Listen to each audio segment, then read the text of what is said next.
Hello guys, स्वागत है आपका इग्नो क्लासेस में। तो आज हम करने वाले हैं BHIC 134 का एक बहुत ही इम्पोर्टेंट टॉपिक, सविनय अवज्ञा आंदोलन। ठीक है। तो ये जो सविनय अवज्ञा आंदोलन है, ये 1930 में क्या हुआ था कि जो गांधी जी हैं वो गांधी जी का और वायसराय लॉर्ड इरविन का जो है ना, गांधी जी ने एक पत्र लिखा था जिसमें उन्होंने 11 सूत्रीय प्रोग्राम की मांग की थी।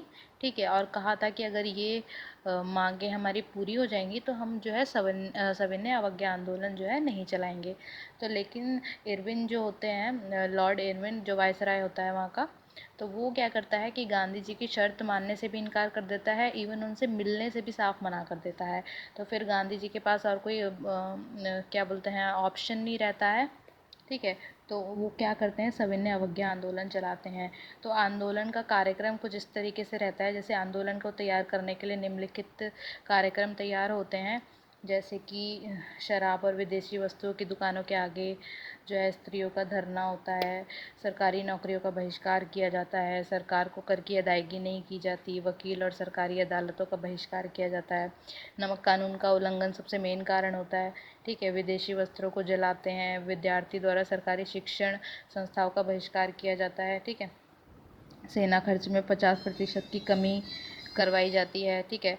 सभी राजनीतिक कैदियों को रिहा करने के लिए बोला जाता है। ठीक है। भूमि रुपए भू राजस्व में 50% कम कर को कम करने की बात रखी जाती है यहाँ पे। तो ये सारी चीज़ें की जाती हैं। अब हम देखते हैं कि आंदोलन की जो शुरुआत है वो कहाँ से होती है। तो आंदोलन की शुरुआत 12 मार्च 1930 को साबरमती आश्रम से, जो कि गुजरात में है, वहाँ से दांडी की ओर कूच करते हैं गांधी जी और उनके 78 जो साथी होते हैं वो।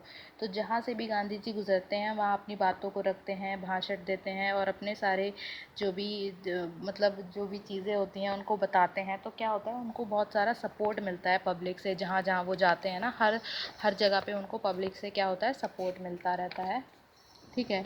तो उसके बाद क्या होता है कि सपोर्ट भी मिलता है और गांधी जी जो भी बातें बोलते हैं ना, उससे लोग बहुत प्रभावित होते हैं। तो लोगों के दिलों में भी, लोगों के मनों में भी स्वतंत्रता के लिए जो है बलिदान देने की जो बात है वो आती है और राष्ट्रीय राष्ट्रीय चेतना जो है सब लोगों में उत्पन्न होती है। तो 5 अप्रैल 1930 को वो दांडी पहुंच जाते हैं। ठीक है। गुजरात से साबरमती आश्रम से दांडी पहुंच जाते हैं 5 अप्रैल 1930 को। 12 मार्च 1930 को वहाँ से निकलते हैं और 5 अप्रैल 1930 को दांडी पहुंच जाते हैं। वहाँ पर जा कर के वो उन्होंने नमक कानून का उल्लंघन करते हैं वो। ठीक है। और उनके साथियों को वहाँ पे फिर गिरफ्तार कर लिया जाता है और गांधी जी को भी गिरफ्तार कर लिया जाता है। और ये बात जैसे ही पब्लिक तक पहुँचती है, देश में पहुँचती है, तो लोगों के अंदर आक्रोश और भी बढ़ जाता है। लोग बहुत ज़्यादा मतलब गुस्से में आ जाते हैं। ठीक है। तो उसके बाद क्या होता है, सरकारी व्यवहार किस तरीके का होता है, यानी कि ब्रिटिशर्स का किस तरीके से व्यवहार होता है लोगों की तरफ या फिर गांधी जी की तरफ। तो शुरू में तो ब्रिटिश सरकार जो होती है वो इस सविनय अवज्ञा आंदोलन को बहुत हल्के में लेती है। लेकिन उसके बाद जब धीरे धीरे पता चलता है कि भाई हिंदुस्तान में ये बिल्कुल आग की तरह फैल गया ये आंदोलन, तो फिर ब्रिटिश सरकार को क्या है, परेशानी नज़र आती है इससे। और फिर अंग्रेज़ी सरकार क्या करती है, कांग्रेस संगठन को गैर कानूनी घोषित कर देती है और जो प्रेस पर सेंसरशिप लगा देती है, आंदोलनकारियों को सरकार गिरफ्तार करवा देती है। और एक आंकड़े के अनुसार हमें पता चलता है कि कम से कम 90,000 लोगों को गिरफ्तार किया जाता है और 110 लोगों को गोली मार करके उनकी हत्या की जाती है। ठीक है। तो यहाँ पर क्या है ना कि यहाँ पे क्या होता है कि जो प्रेस है ना, यानी कि जो प्रेस है वो एक महत्वपूर्ण भूमिका निभाती है लोगों में इस चीज़ के खिलाफ जागरूकता पैदा करने के लिए। तो इसके बाद क्या होता है कि प्रथम गोलमेज सम्मेलन होता है जून 1930 में। जून 1930 में साइमन कमीशन अपनी एक रिपोर्ट तैयार करती है और उसे संवैधानिक सुधार पर विचार किया जाना होता है इस रिपोर्ट में। तो इसके लिए क्या होता है कि 12 नवंबर 1930 को लंदन में पहला लंदन में गोलमेज सम्मेलन होता है। लेकिन कांग्रेस की अनुपस्थिति के कारण यहाँ पे क्या होता है ना कि ये सम्मेलन फेल हो जाता है यहाँ पे, क्योंकि इसका प्रतिनिधित्व जो है वो ब्रिटिश सरकार का ही प्रधानमंत्री कर रहा होता है। और इस गोलमेज सम्मेलन में 89 प्रतिनिधित्व होते हैं। उसके बाद ये सारी चीज़ें जब होती हैं तो फिर दोबारा से गांधी इरविन का समझौता होता है। जो ब्रिटिश सरकार है वो चाहती है कि कांग्रेस की तरफ से कोई यहाँ पार्टिसिपेट करने आए, तो गांधी जी को फिर क्या होता है, 5 मार्च को 1931 में कारागार से बाहर निकाला जाता है और महात्मा गांधी और लॉर्ड इरविन के बीच में एक समझौता होता है। समझौते में कुछ बातें भी होती हैं, जैसे पहला कि जितने भी लोगों को कारागार में कैद किया गया उन सबकी मुक्ति की जाएगी, और उसके अलावा गांधी जी को दूसरे गोलमेज सम्मेलन में उपस्थित होना होगा और सविनय अवज्ञा आंदोलन को रोक दिया जाएगा। ठीक है, तो ये सारी चीज़ें यहाँ पे होती हैं। तो इसके बाद क्या होता है कि जो जब दूसरा गोलमेज सम्मेलन होता है तो उसमें वो 7 सितंबर 1931 को होता है। इस सम्मेलन में गांधी जी कांग्रेस की तरफ से उपस्थित होते हैं और भारत के लिए तुरंत के तुरंत स्वराज देने की बात करते हैं, लेकिन ब्रिटिश सरकार को ये मंजूर नहीं होता, वो मना कर देती है। तो मुस्लिम लीग लेकिन इस चीज़ पर अड़ी रहती है कि नहीं, हम तो इस बात से पीछे नहीं हटेंगे, तो दूसरा गोलमेज सम्मेलन भी विफल हो जाता है। तो उसके बाद क्या करते हैं गांधी जी, फिर दोबारा से सविनय अवज्ञा आंदोलन शुरू करने की बात रखते हैं। ठीक है, और जब ये आंदोलन दोबारा से शुरू होता है तो फिर नए नए वायसराय के साथ इरविन मिल करके एक बार फिर से भारतीयों पर अवैध रूप से प्रदर्शन करते हैं। भारतीयों के इस प्रकार से व्यवहार के साथ गांधी जी दोबारा से भौचक्के रह जाते हैं कि भाई इतना ज़्यादा शोषण हो रहा है, फिर से इतना अत्याचार कर रहे हैं ये लोग।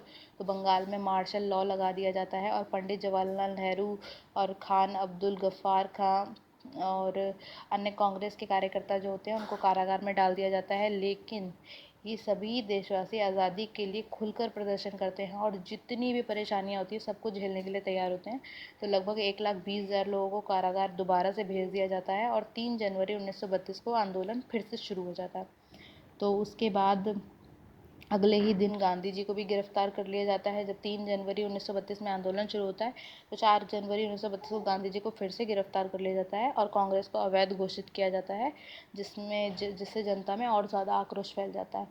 तो सभी अत्याचार सहने के लिए पूरी तरीके से यहाँ पे तैयार थे, लेकिन मई 1933 को गांधी जी को रिहा कर दिया जाता है और आंदोलन को वैध रूप से स्थगित कर दिया जाता है और फिर 1934 में मई में आंदोलन को वापस ले लिया जाता है। तो आंदोलन का महत्व क्या हुआ यहाँ पे कि भले ही सविनय अवज्ञा आंदोलन जो है अपने उद्देश्यों की प्राप्ति नहीं कर पाया, विफल रहा, लेकिन फिर भी भारतीय जनता के भीतर राष्ट्रीय भक्ति को पैदा करने और स्वतंत्रता संग्राम के विशेष योगदान दिया।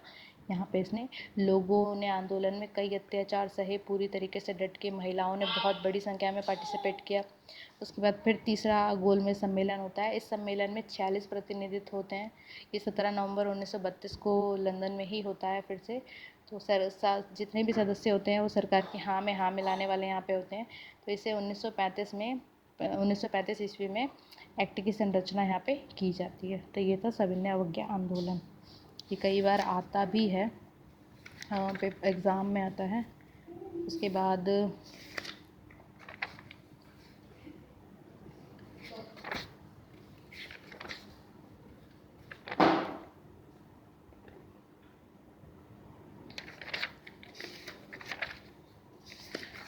हम नेक्स्ट वीडियो में करेंगे रॉल्ट एक्ट, जो कि जिसमें जलियांवाला बाग हत्याकांड की भी स्टोरी आती है। ठीक है, तो अगर वीडियो हेल्पफुल रहा हो तो वीडियो को लाइक और सब्सक्राइब करें।